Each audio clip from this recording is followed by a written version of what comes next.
abnormalities. What's that one called? An ultrasound probe. Write that down. Okay. All right, the ultrasound is negative. So she doesn't have a clot.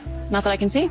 Sounds like maybe there still might be one. Well, your D-dimer was slightly elevated, which is the marker we look at for clots. It doesn't necessarily mean anything, but it is reason to come back if you have any more pain. Maybe I just need to stretch before I go to the doctor. Oh. Stretch?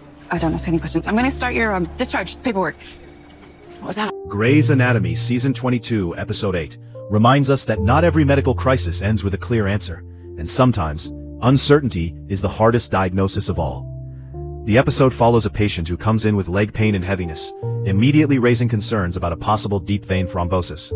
The tension is subtle but real as the doctors walk through the process, identifying abnormalities, naming the tools, and carefully explaining each step. An ultrasound probe is used, notes are taken, and everyone waits for clarity. The ultrasound comes back negative. No visible clot. On paper, that should be reassuring, but Grey's Anatomy never lets relief come that easily.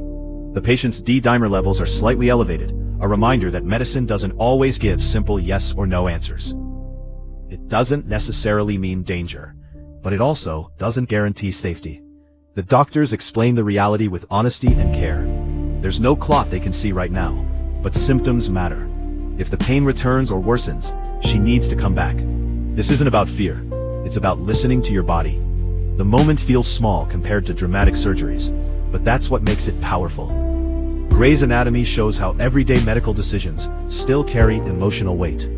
The patient jokes, downplays, and tries to move on, while the doctors balance reassurance with responsibility. As discharge paperwork begins, the episode leaves us with a familiar Grey's message. Healing isn't always dramatic, and safety isn't always certain. Sometimes, medicine means staying alert, asking questions, and knowing when to return, because being cautious can be just as life-saving as surgery.